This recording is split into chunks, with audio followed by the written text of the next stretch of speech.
नमस्कार, आप देख रहे हैं पॉलिटिकल आइडिया। मैं हूं प्रदीप कुमार। पॉलिटिकल आइडिया के आज के इस कार्यक्रम में आप सभी दर्शकों का बहुत बहुत स्वागत है। मित्रों, आज हम बात कर रहे हैं असदुद्दीन ओवैसी का। कल देश में, पूरे देश में स्वतंत्रता दिवस मनाई जाएगी। 15 अगस्त है। इस दिन लाल किले की प्राचीर से प्रधानमंत्री नरेंद्र मोदी एक बार फिर ध्वजारोहण करेंगे। लेकिन इसी बीच कई राज्यों में जो म्युनिसिपल कॉरपोरेशंस हैं, म्यूनिसिपैलिटीज हैं, इन लोगों ने स्वतंत्रता दिवस के दिन मीट को बैन कर दिया है, बेचने पर बैन कर दिया है। साथ ही बूचर खानों को भी बंद रखने का आदेश दिया है। इसी प्रकार का एक आदेश जहां से असदुद्दीन ओवैसी खुद आते हैं, Hyderabad, greater Hyderabad municipal corporation GHMC ने भी बैन लगा दिया है मीट की बिक्री पर और बूचर खानों के संचालन पर 15 अगस्त के दिन। केवल हैदराबाद में ही नहीं, हैदराबाद की चर्चा मैंने सबसे पहले इसलिए किया चूंकि असदुद्दीन ओवैसी हैदराबाद से ही आते हैं। वहाँ की ही इनकी पार्टी का जन्म, इत्तेहादुल मुसलमीन जो इनकी पॉलिटिकल पार्टी है, जो इनके अब्बा हुजूर ने जिस पॉलिटिकल पार्टी का गठन किया था, ठीक है, तो वो हैदराबाद से ही आते हैं, इसीलिए मैंने हैदराबाद का उदाहरण दिया।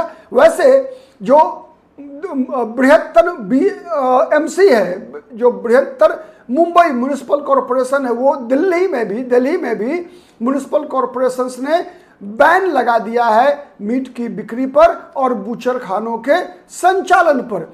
तो इस मामले में असदुद्दीन ओवैसी ने कहा कि ये हमारा संवैधानिक अधिकार है, स्वतंत्रता दिवस के दिन किसी व्यक्ति को मांस का सेवन नहीं करना है। ऐसा कहीं भी संविधान के अंदर इस बात की चर्चा नहीं की गई है।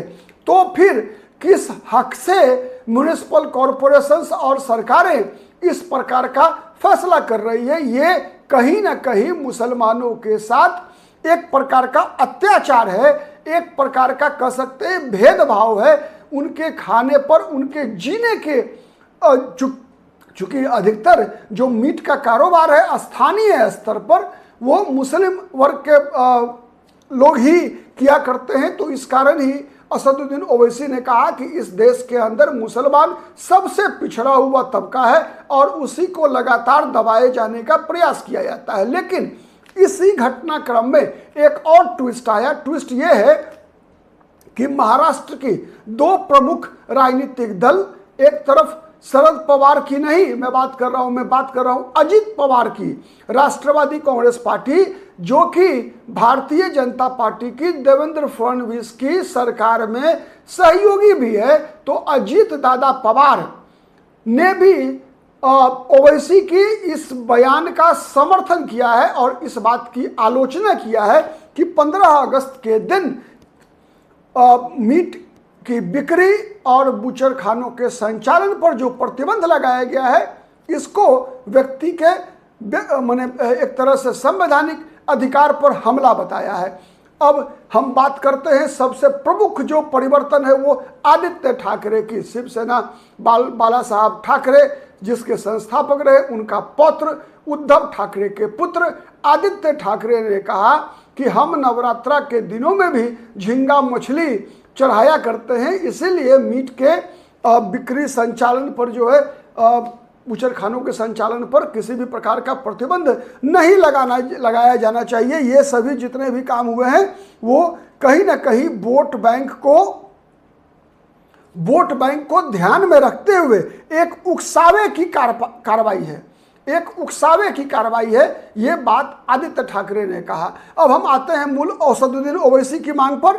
ओवैसी ने स्पष्ट कहा कि चूंकि हैदराबाद में 99% लोग, ये ओवैसी का बयान है कि हैदराबाद में 99% लोग मतलब जिसे हम कहते हैं ना कि मांसाहारी हैं, मांस का सेवन करते हैं। तो वैसे जगह पर कैसे इस प्रकार के प्रतिबंध लगाया जा सकता है, वो भी स्वतंत्रता दिवस के दिन? तो स्वतंत्रता तो खाने की भी है, किसी व्यक्ति के व्यवसाय करने की भी स्वतंत्रता है। तो उस स्वतंत्रता का हनन स्वतंत्रता दिवस के दिन ही सरकारें कैसे कर सकती है? तो इस बात के लिए आलोचना लगातार ओवैसी कर रहे हैं, चाहे वो सरकार माने जिस किसी भी म्युनिसिपल कॉरपोरेशन में कब्जा भले ही भाजपा का हो या फिर किसी अन्य दल का हो, ठीक है। तो उसके बाद भी माने सब जगह लगभग कई अलग अलग राज्यों में, जैसे हैदराबाद, आंध्र प्रदेश, तेलंगाना की बात करेंगे अगर हम, तो वहां पर सरकार रेवंत रेड्डी की है, मुख्यमंत्री है। और विगत दिनों, इधर के दिनों में कहीं ना कहीं कांग्रेस और असदुद्दीन ओवैसी के बीच मतभेद की भी खबरें आ रही है कई बातों से, जैसे कि चर्चा चल रही है कि चंद्रबाबू नायडू और राहुल गांधी के बीच एक प्रकार से मीडिएट कर रहे हैं रेवंत रेड्डी, ठीक है। तो जगनमोहन रेड्डी का साथ जो है असदुद्दीन ओवैसी को मिलता दिख रहा है। तो ये ऐसे कई मुद्दे हैं जिस पर कि एक बार फिर से राजनीतिक दलों का ध्रुवीकरण जो है वो आप कह सकते हैं कि हो रहा है। और इसमें जो सबसे अधिक नहीं समझने की बात है वो बात है कि किस प्रकार से ओवैसी को आदित्य ठाकरे का समर्थन मिलना, ये एक चौंकाता है। अजित पवार का समर्थन मिलना ये बहुत अधिक चौंकाता नहीं है, लेकिन आदित्य ठाकरे का समर्थन मिलना ये थोड़ा चौंकाता है। और ओवैसी जगनमोहन रेड्डी के खिलाफ बातें समझ में आती है, लेकिन रेवंत रेड्डी का ओवैसी के खिलाफ जाना ये थोड़ा या मुद्दा बनाना, विशेषकर बात यहाँ मुद्दा ओवैसी नहीं है, बल्कि मुद्दा मीट का बैन है, बूचर खानों पर बैन है। ये सबसे बड़ी बात है। तो इसीलिए ये जितने भी नेता हैं सब ने इसकी आलोचना किया है। उत्तर प्रदेश में भी कई जगहों पर कई नगर निगमों के द्वारा जो मांस के बिक्री पर प्रतिबंध लगाया गया है 15 अगस्त को और 16 अगस्त को भी, एक केवल 15 अगस्त को ही नहीं बल्कि 16 अगस्त को भी। आपको पता है कि 16 अगस्त को जन्माष्टमी मनाई जा रही है, तो जन्माष्टमी के दिन भी मीट के बैन और बुचरखानों के संचालन पर रोक जो है वो लगा दिया गया है, ठीक है। तो ये जो है ये कहीं ना कहीं इस बहाने एक बार फिर से जो है आप कह सकते हैं कि राजनीतिक ध्रुवीकरण का प्रयास जो है इस मुद्दे पर जो है लगातार, ठीक है, किया जा रहा है। आदित्य ठाकरे हों, चाहे ओवैसी हों, चाहे अजित पवार हो, सबने पूछा कि कौन क्या खाता है, कौन क्या पहनता है, वो सरकारें कैसे तय कर सकती है, ठीक है, ये सवाल पूछा है। लेकिन साथ साथ बीजेपी के भी जो प्रवक्ता है, बीजेपी के भी जो लोग हैं, वो सवाल कर रहे हैं कि हर अधिकार के पीछे कुछ कर्तव्य भी होता है, हर अधिकार के पीछे कुछ कर्तव्य भी होता है। क्या हमारा ये दायित्व तो नहीं बनता कि 15 अगस्त स्वतंत्रता दिवस के दिन कम से कम हम किसी जानवर की हत्या नहीं करें, हम कम से कम उस दिन जो है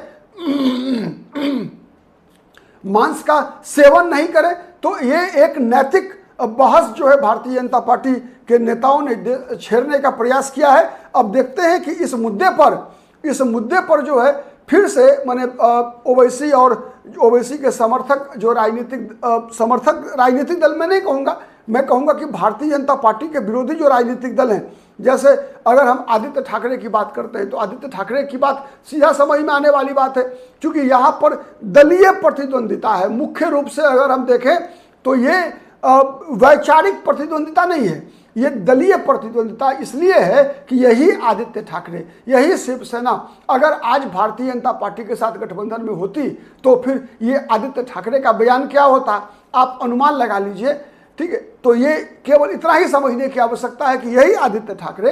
हाँ, ये थोड़ा चौंकाता है अजित पवार का बयान, ये जरूर चौंकाता है हमें कि अजित पवार सरकार में रहते हुए बीजेपी, देवेंद्र फडणवीस मुख्यमंत्री है महाराष्ट्र में, अजित दादा पवार वहां उप मुख्यमंत्री है, और फिर अजित पवार का इस तरह का बयान सबसे बड़ा चौंकाने वाला समाचार है। आप भी नजर बना के रखिए। प्रतिदिन हम जिस किसी भी मुद्दे पर लगता है ऐसा है कि वो जनता को जानने की आवश्यकता है, हमें आप विश्लेषण करने की आवश्यकता है, हम इसी प्रकार से आपके समक्ष विश्लेषण लेकर आते हैं। हमारा चैनल अब तक यदि आपने सब्सक्राइब नहीं किया है तो प्लीज़ सब्सक्राइब कर लीजिए। आज के लिए इतना ही, बहुत बहुत धन्यवाद। नमस्कार, जय हिंद, जय भारत।